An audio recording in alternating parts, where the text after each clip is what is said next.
Bem-vindos ao nosso Falando Nisso de hoje, nesse canal YouTube. Temos uma pergunta essencial. Trata-se de Luiz Guasco. Professor, será que vale a pena rebater o Brasil paralelo, falando sobre Freud? Também a pergunta de Ricardo Rodrigo França da Silva. Oi, Christian, faz um vídeo sobre o documentário sobre Freud feito pelo pessoal do Brasil Paralelo.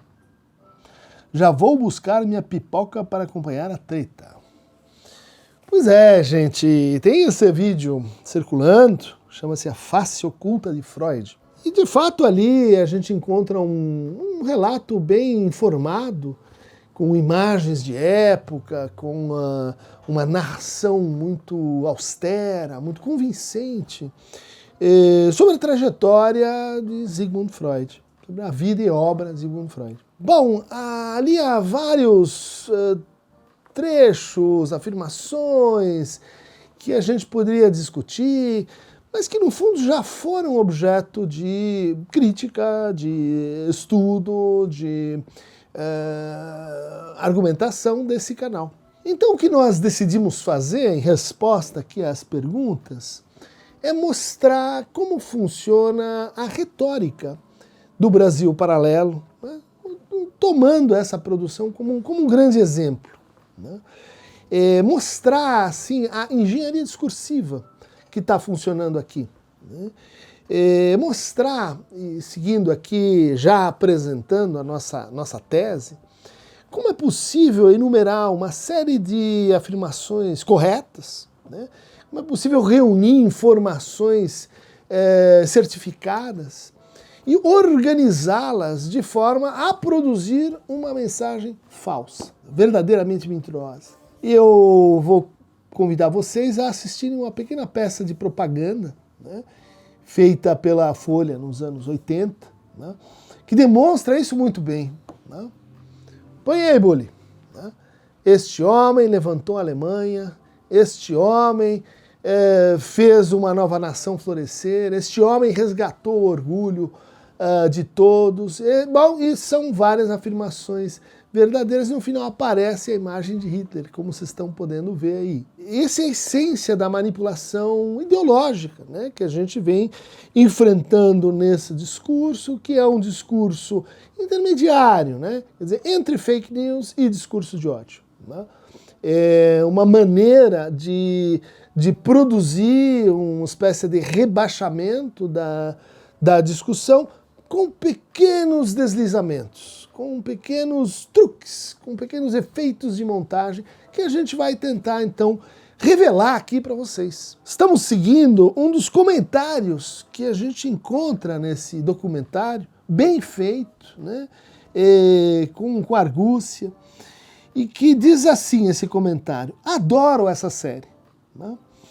Exponham o lado oculto, sujo, esquerdista de todos. Pois é, então vamos expor o lado sujo, quiçá esquerdista, oculto, A Face Oculta de Freud. Ou seja, como esse documentário ele é feito de tal forma a produzir os efeitos que ele produz. Né? Quer dizer, vamos olhar para os bastidores dessa montagem, vamos olhar para as enunciações, vamos olhar para como esse discurso funciona. A começar pela apresentação, né? Quer dizer, o Freud, o pai da psicanálise, esse que foi assim indicado 13 vezes para o Prêmio Nobel, que tinha uma correspondência com Albert Einstein, ou seja, primeiro movimento, alçar o seu objeto de crítica à condição de uma fama inexpugnável, ou seja, apresentar Freud como um gênio, né? Como alguém que inaugurou uma nova época, como alguém que todos admiram. Quer dizer, isso é necessário para o quê? Para você puxar o tapete, né? Para você dizer, olha assim, você está sendo enganado.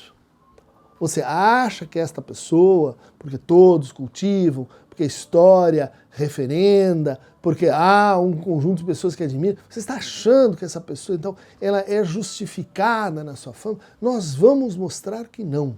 Nós vamos mostrar a face oculta. O que tem por trás dessa retórica, né? Uma espécie de desmontagem das nossas idealizações, né?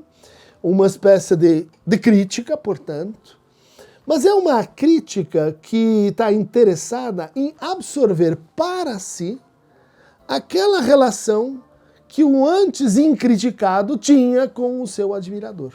Ou seja, eu tinha uma ideia assim de admiração a média distância do Freud. Mas agora que o Brasil Paralelo me mostrou a verdade, me revelou os segredos, mostrou quem é verdadeiramente Sigmund Freud, agora, para onde vai a minha idealização? Para onde se desloca a minha confiança? Do que é feita a minha crença? Vamos deslocar isso para quem denunciou.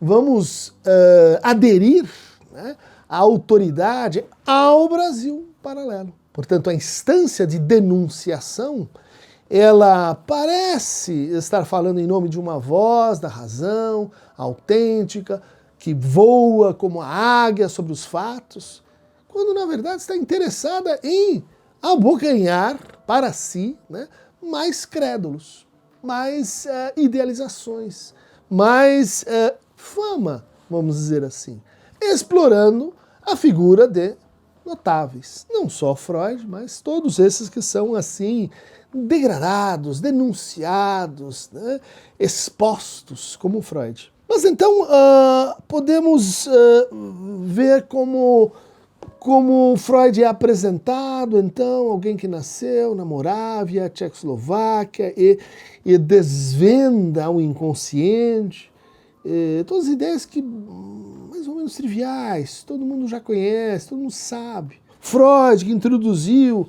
noções como aparelho psíquico, como ego, superego. A noção de ego não é exatamente freudiana, aparelho psíquico também não é bem só Freud. É difícil essa ideia de que o Freud trouxe, uma nova nomenclatura, novos conceitos. Sim, não, ideias que já existiam, Schopenhauer, Nietzsche, reformuladas, né? Quer dizer, tem essa ideia do Freud cortante, o Freud inaugural, o Freud que inicia uma nova era. Como essa nova era, então, é descrita, né? Quer dizer, vamos aos conceitos. No inconsciente habita o eu que a psicanálise tenta normatizar. Essa frase, né, ela é completamente oposta. Ela é estridente aos ouvidos de qualquer psicanalista. Primeiro, porque no inconsciente não habita o eu, né, um erro básico. Né? A gente tem o inconsciente como aquilo que o eu repudia, aquilo que o eu não aceita em si, não tem eu no inconsciente. Mas aqui nessa formulação parece assim persuasivo que a gente tem o inconsciente, a gente tem então outro eu, né? O eu inconsciente. Não é isso que Freud está falando, né?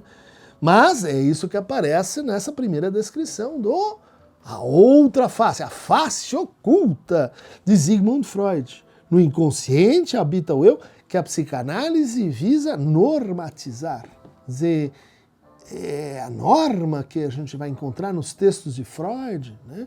Quer dizer, é uma remoralização, é uma adaptação do eu, é uma tentativa assim de disciplinar, controlar o eu. É isso que assim, um consenso mais básico, mais elementar da psicanálise vai concordar? Não é. Então a gente tem vários fatos, né, importantes, reais, biográficos, imagens, né, letreiros garrafais, e de repente uma frase, né, completamente dissonante, né, não consoante aos fatos, mas que introduz essa ideia de que você está sendo normatizado pela psicanálise. Né? E nós vamos denunciar isso. Bom, o documentário prossegue, né? Explorando as relações de Freud com o seu próprio pai. Isso, de fato, é presente, importante, né, na biografia do Freud. Os bons biógrafos apontam isso. Peter Gay, por exemplo, porque isso está declarado nos diários do Freud e no seu livro Interpretação dos Sonhos. Um livro escrito, né, entre 1896 e 1900, né, 1899, se a gente quiser ser extremamente preciso. Sim, o Freud roubou nos números, né? Ele achou mais bonito que a obra dele aparecesse com o ano de 1900, né? Quer dizer, como um sinal dos novos tempos, e não com a data que seria a mais correta, que é 1899. Mas no interior dessa obra, o Freud vai dizer, sim, essa composição ela foi feita no espectro da dor. Perdi meu pai, estou com sonhos sobre ele, estou ajustando contas, né, com quem esse pai teria sido, e aí aparece, né, essa outra ideia assim de que pai da Freud, ele gerou culpa no Freud, né, e de que Freud não teria resolvido a sua relação com o pai. Veja, outra dessas expressões que capturam a audiência, né? Quando você diz assim, você tem um problema com seu pai, hein? Quem não tem um problema com seu pai? Quem é que não tem pendências com seus genitores, com os ancestrais? Todo mundo, né? Quer dizer, é aquela típica afirmação verdadeira porque trivial.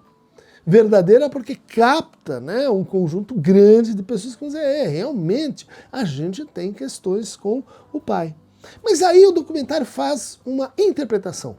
E isso é muito interessante. Porque é uma interpretação que tem, vamos dizer assim, todo o sabor freudiano no mau sentido do termo. O documentário diz assim, Freud se tornou um ávido colecionador de antiguidades, e é verdade. As antiguidades do Freud estiveram aqui com a gente no Brasil, em exposição no MASP, né? Tem um catálogo lindo, né? E elas estão distribuídas, boa parte está em Londres, Maresfield Garden, 22, outra parte está em Viena, na BH 19. Sim, Freud tinha no seu consultório inúmeras pequenas peças, né? Que ele comprava assim no mercado paralelo, essa ideia de mercado paralelo, né? E ia então acumulando isso. O que o documentário diz? Freud tinha um complexo, né? Um complexo de culpa com o pai, e que isso fazia ele então compulsivamente adquirir arqueologia, né? Objetos arqueológicos. Olha que interessante, é um documentário que usa a retórica, que usa a hermenêutica, que usa uma concepção freudiana que nada autoriza a gente a concluir. Isso é o que a gente chama de análise selvagem, né? O Freud nunca disse, eu coleciono arqueologia porque tive um problema, tenho um problema com o pai, né? Mas isso engancha o leitor, o receptor, numa espécie de afinidade com o raciocínio freudiano popular, né?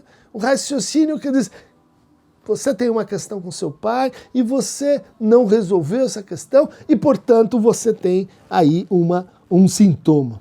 É verdade, Freud falava 7 línguas, é verdade, Freud se interessou pelas gônadas das enguias, pelo sistema nervoso das enguias, pela relação entre o sistema nervoso das enguias e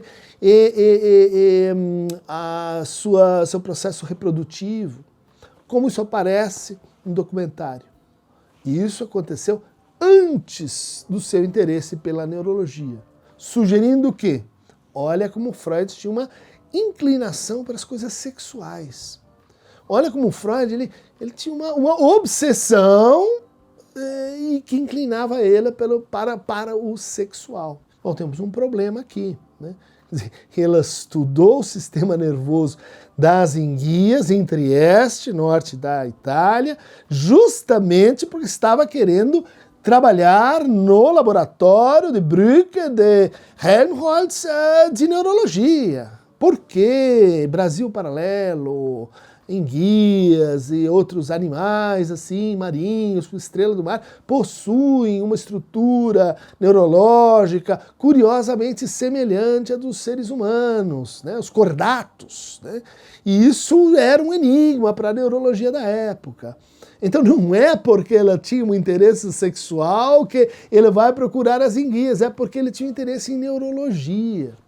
É porque ele era e desejava ser um pesquisador de bancada, desejava ser um cientista. E aí aparece, né, esse momento em que ele tem que se tornar um médico, né, em que ele abandona o seu desejo de ciência, em que ele quer se casar com Martha Bernays, em que ele vive um drama e que faz com que ele saia da neurologia e vá para a psicologia, vá para os estudos sobre histeria, vá para o tratamento, né, de pessoas que sofrem, e tudo isso é apresentado como uma grande guinada, né, sem um motivo.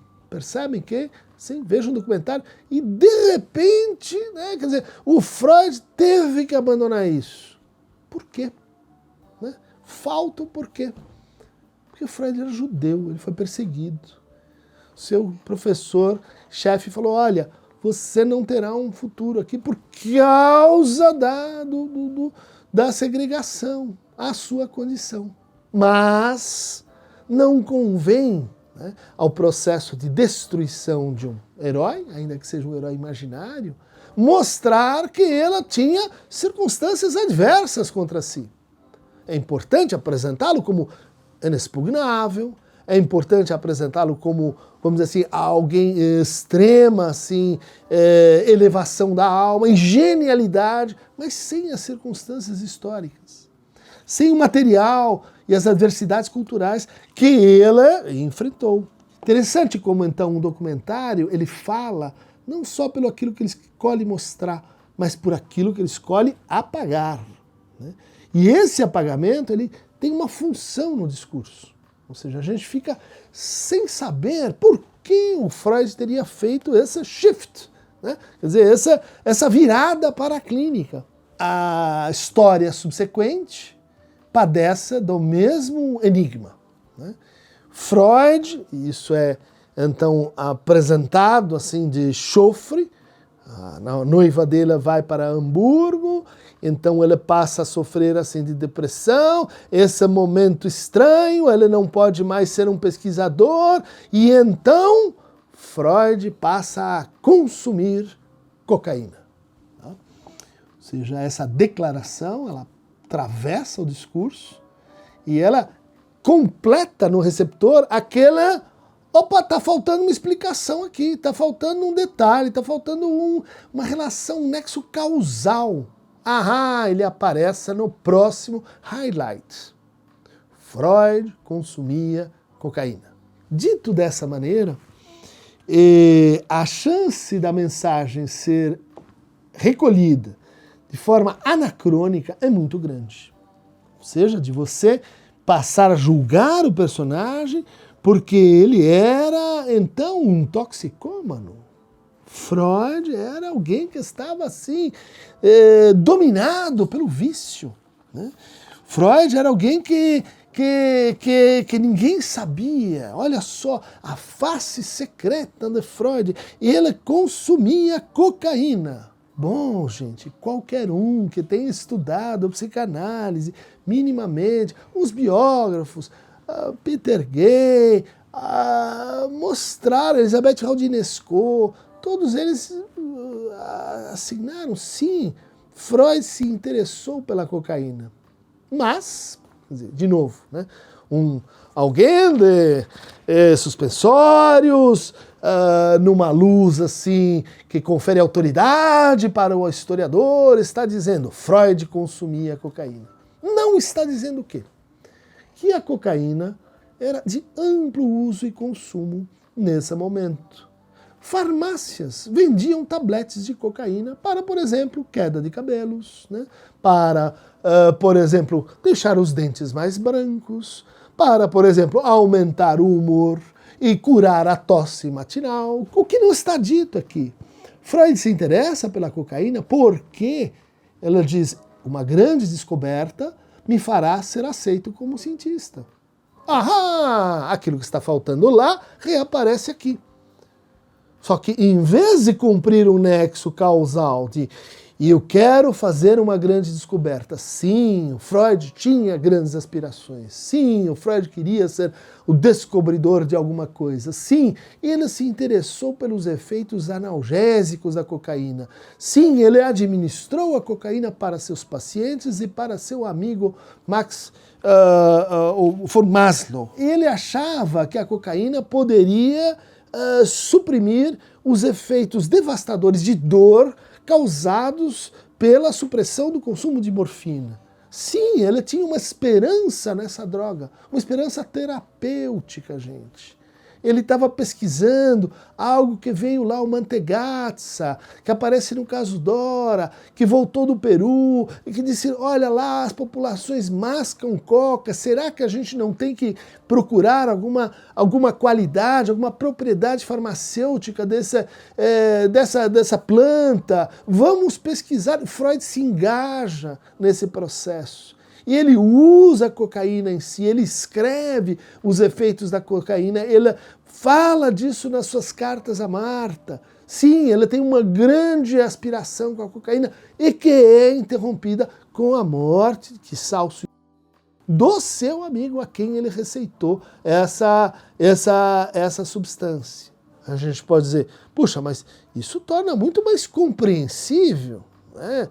Porque o Freud se interessou pela cocaína e porque ele parou, né, com as pesquisas sobre cocaína. O documentário não aborda, né? O documentário deixa isso na penumbra, deixa isso na face oculta do próprio documentário. E essa retórica, ela vai aparecer de uma forma muito sutil na análise dos dois casos, né? Dois casos tomados aí como referência, o caso da Ida Bauer, né, da Dora, e o caso da Ilona Weiss, a Elisabeth von Ehre, né, que são apresentados segundo uma lógica de exposição que a gente conhece, né, Paul Rosen, enfim, uma série de pesquisadores que vão entrevistar esses pacientes 50 anos, 40 anos depois. Eles dizem, não, o que foi que aconteceu mesmo? Né? E vão usar esses dados para dizer assim, não, mas o relato do Freud não é preciso. Mas o Freud mentiu. Ele disse que a paciente estava curada quando não estava. Ele falou que a paciente aconteceu isso quando não foi exatamente isso. Né? Ou seja, para descredibilizar Freud como um pesquisador e a psicanálise enquanto uma terapia potente do ponto de vista da sua eficácia. Aparece então de novo, né, highlights. A psicanálise, indubitavelmente, tem uma importância histórica para a psicologia. Ou seja, ela é importante lá atrás, não aqui agora. Né? Ela é importante para arqueólogos. Ela é importante para aqueles que gostam assim de futilidades. Não há nenhuma relação entre o que a gente faz hoje e o que foi feito antes de nós. Ou seja, pegue a última novidade, pegue a última moda, pegue a última versão aprovada pela ciência. Né? Aquilo que foi assim do passado, vamos esquecer, vamos deixar para lá. Vamos examinar o que é dito sobre o caso de Ilona Weiss, Elisabeth von Ehre.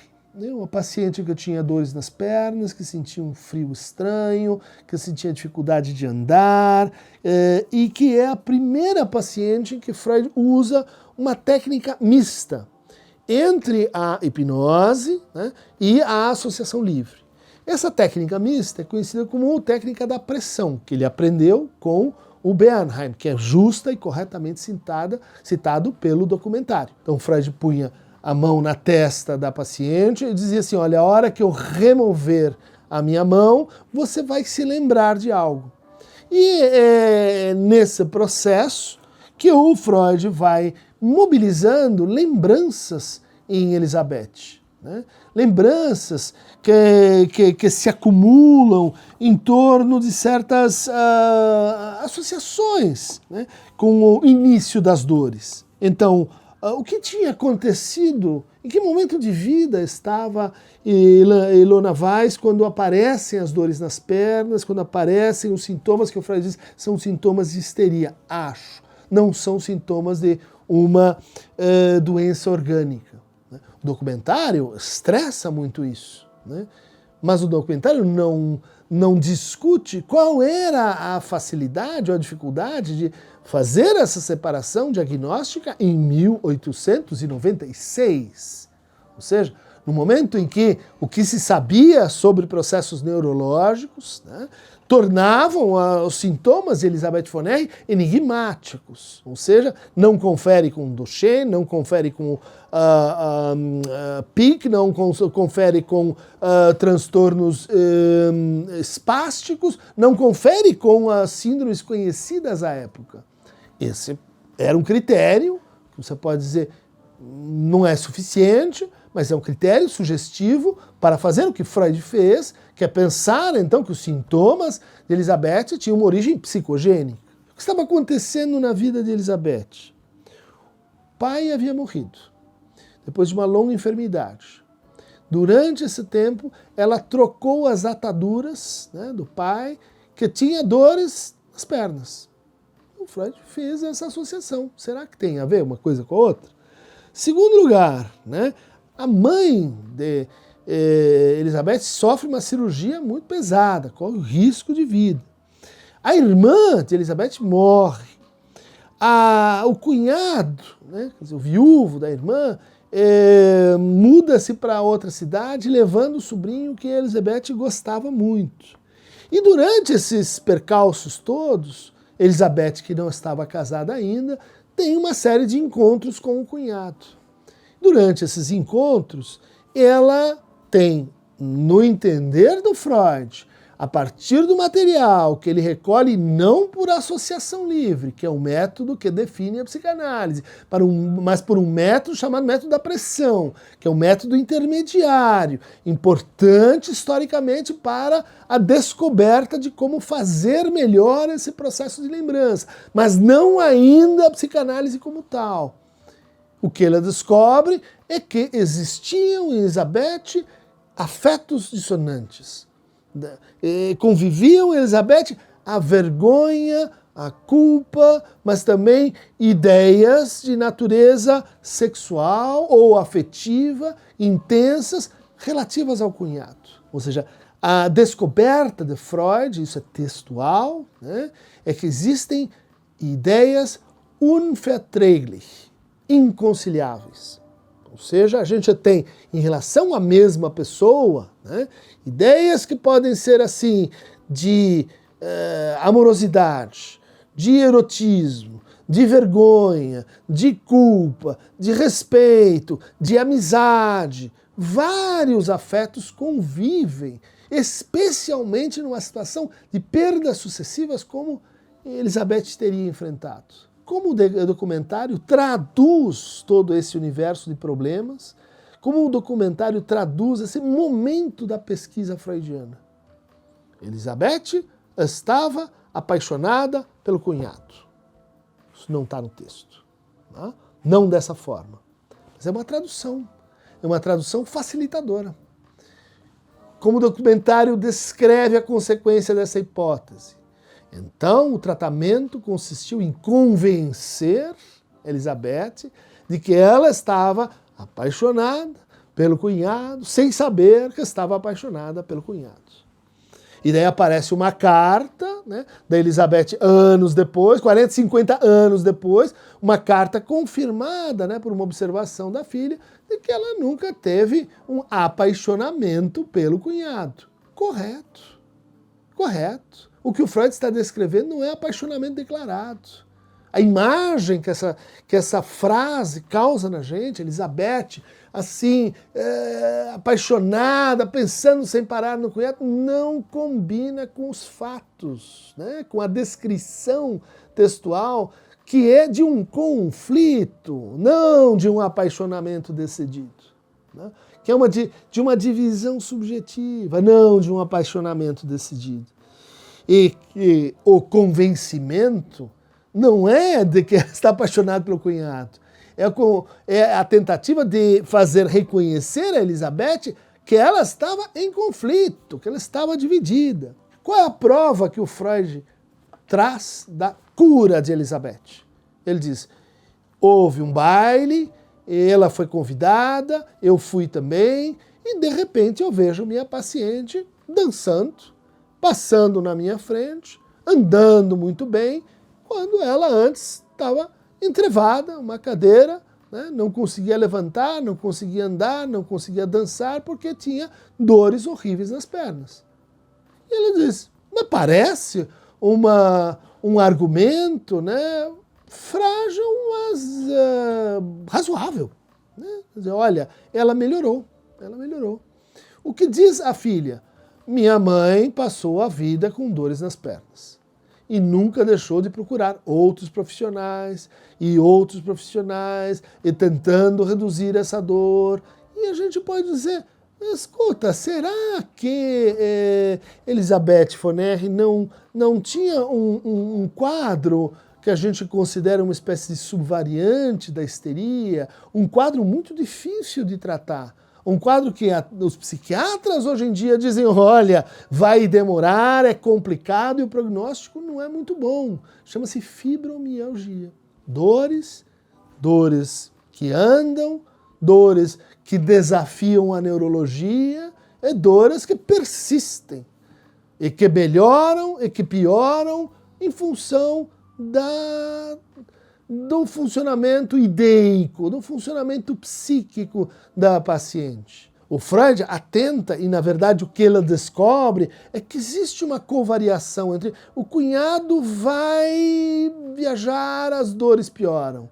A gente fala do cunhado, as dores pioram. O cunhado volta, as dores melhoram, depois pioram. Ele observa essa relação, né? Ou seja, mais de 100 anos atrás, ele está dizendo, né, existe algo aqui acontecendo. O que o documentário não consegue perceber. E isso é claro, patente, evidente para qualquer um que estuda psicanálise.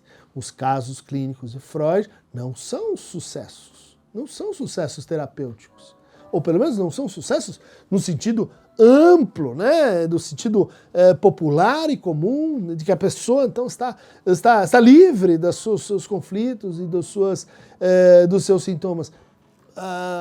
Os casos clínicos ensinam porque eles fracassam, porque eles mostram incongruências, porque eles apontam descaminhos, porque eles colocam desafios, inclusive desafios diagnósticos. Dizer, se você me disser, vou curar uma fibromialgia com algumas sessões de hipnose ou com 4 meses de análise, eu vou dizer para você que você não conhece, nunca viu uma fibromialgia de verdade. Né? Você está assim achando que isso é assim uma coisa que a pessoa pôs na cabeça. Você está com um entendimento do que é a vida psíquica primitivo, né? Um entendimento que não percebeu ainda o outro lado, a outra face da experiência humana. Algo análogo vai aparecer com a análise que o documentário faz do caso Dora, né?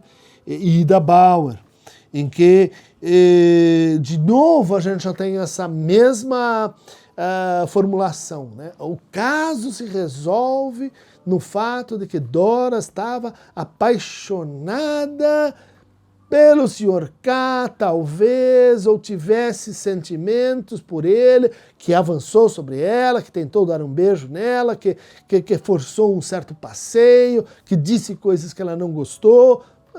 bom, não vou repetir aqui o caso, mas vejam a retórica mesma. Freud insistindo, convencendo que você tem um amor proibido e esse amor proibido é a causa dos seus sintomas. A ideia é assim, o Freud dizendo, se você gostou dessa sedução, no fundo aceita que você teve um sentimento prazeroso com essa sedução. O que o documentário está fazendo? Né? Dizendo assim para o público geral que o Freud era conivente com assédio. Né? Que o Freud, no fundo, ele era mais um caso, né, dentro da medicina, daqueles encobrimentos que pactua com a própria demanda da família de esconder o verdadeiro romance entre o pai e a senhora K. E então Freud cedeu ao pacto. Se a gente lê o caso, o tempo todo Freud está dizendo o contrário. Né? Existe um pacto, ela está acontecendo. Qual é o problema com Dora? Conflito de afetos. A ideia de que ela tem um complexo edipiano, ela foi introduzida posteriormente no caso. Né? Van Rooijt e Gaskins mostraram isso fartamente. Mas o nosso documentário, mal informado, não introduz essa ideia de que Freud já estava obsessionado com o quê? Com o pai, com a paixão pelo pai, com o Édipo com o pai. E aí a gente volta, né, naquela primeira interpretação selvagem, né, que diz que, então, na interpretação dos sonhos, o Freud estava às voltas com o seu complexo paterno. Isso é dito ali, isso é dito em 5 linhas, né? Todos discutem, chama-se o que fazer com os sonhos de morte de pessoas queridas. E ali a referência é Hamlet e Édipo. E o que Freud diz, e a pergunta de Freud é a seguinte, olha, por que será que a gente se fascina com esse tema? Ou por que será que tragédias escritas há tanto tempo ainda são atuais para nós? Será que é o tema? Ele diz, não, é a forma como isso é exposto. Ou seja, é a forma conflito que Freud está enunciando ali. Agora, o documentário pega um texto de mais de 500 páginas e reduz esse texto às 4 linhas, onde Freud interpreta e introduz para alguns. É um erro de leitura dizer que essas 4 ou 5 linhas antecipam a teoria freudiana, né, do complexo de Édipo, e torcem a coisa interpretando a vida de Freud, né, interpretando a obra pela vida. E aqui a gente encontra, vamos dizer assim, o quarto artifício retórico, né, que é assim, invalidar ideias a partir de quem é o seu autor. Né? Um autor que o documentário termina qualificando como alguém avarento, desequilibrado e imoral. Né? Ou seja, essa é a face oculta de Freud. Né? Onde foi verificado que Freud seria assim imoral, avarento? Nada no documentário sugere, né, alguma evidência para essa conclusão, a não ser que estejamos falando do famoso caso de Freud com a cunhada a Mina Bernet, irmã de Martha Bernet. Ou seja, o documentário se apoia mais uma vez, né, num fraudulento, vamos dizer assim, ou para não ser exagerado, né, extremamente discutível, argumento de Frederick Crews. Quem quiser, a gente fez um vídeo inteiro mostrando como o argumento é frágil. Né? Ele achou uma nota num hotel na Tchecoslováquia, na beira do Lago Riva, onde está assinado Freud e a cunhada viajaram juntos, e onde ela diz, agora que estamos luxuriosamente alimentados, podemos ir descansar como merecemos. Quer dizer, não há nenhuma prova disso, de que Freud teve um caso com a cunhada. A invenção, né, disso está num livro chamado Freud, The Making of an Illusion, que é uma biografia assim reputada como, nesse aspecto, equivocada. falsa. Um professor da Universidade de Notre Dame, né, fez um estudo, né, detalhado, né, ponto a ponto, linha a linha, né, mostrando que esta hipótese é no mínimo falaciosa. Mas o que acontece? Uma falácia pode ser reempregada, pode ser multiplicada, pode ser referida, né, por outra falácia, criando esse efeito que a gente conhece, esse efeito fake news, e que, se você repetir bastante, as pessoas vão aceitar. Mesmo que existam provas e evidências em contrário, mesmo que isso seja parcial, mesmo que isso seja, vamos dizer assim, insuficiente para fazer o caso, né? Para marcar o ponto. O documentário, ele segue e termina assim rapidamente, dizendo: com a invenção das novas drogas psiquiátricas, a psicanálise e a eficácia da psicanálise foi posta em xeque. Olha, já que curioso, né? Uma coincidência. Descobriram-se novas drogas antidepressivas, moduladoras de humor, antipsicóticas, e isso teve um efeito de desabonar a psicanálise, porque qual é o nexo causal entre uma coisa e outra? Você pode dizer: essas medicações, elas se mostraram muito mais eficazes do que os tratamentos antigos. Tá, vamos ver, será que é isso mesmo? Né? Ou nós estamos aqui de novo nessa falsa inferência? Né? Aliás, uma inferência que esconde uma suposição, claro que é só uma suposição, que é assim: será que não haveria algum interesse em desqualificar a psicanálise no momento que surge um grande negócio, né? Quer dizer, as novas medicações? Será que não há outro interesse, um interesse paralelo, né? Um interesse não denunciado, não enunciado, não pensado, um interesse paralelo, a face oculta do Brasil paralelo, que jamais aparece, né? Que jamais é posta em consideração, que diz: olha, todas as referências usadas nesse programa vão estar lá postas no final. Não estão, né? Quer dizer, carece das referências. Aqui, então,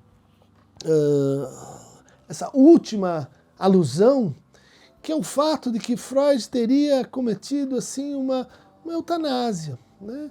Ele pede ao seu médico particular, Max Schur, que, no fundo, referende o pacto que eles fizeram anos antes. Ele sabia que estava com câncer, podia vir a sofrer, e ele diz assim: quando o sofrimento se tornar inútil, você saberá o que fazer. Né? E, de fato, então, ele aplica essas injeções de morfina e Freud vem a falecer em 1939. Mas a forma como isso é dito, né? A maneira como isso é posto, sugere que há algo assim errado na maneira como Freud morreu. Né? Seria uma alusão que é um suicídio? Será? Não sei. Né? Vou deixar essa parte aí para vocês julgarem. Mas vejam como é fácil, né, a gente criar assim, né, histórias paralelas. Né?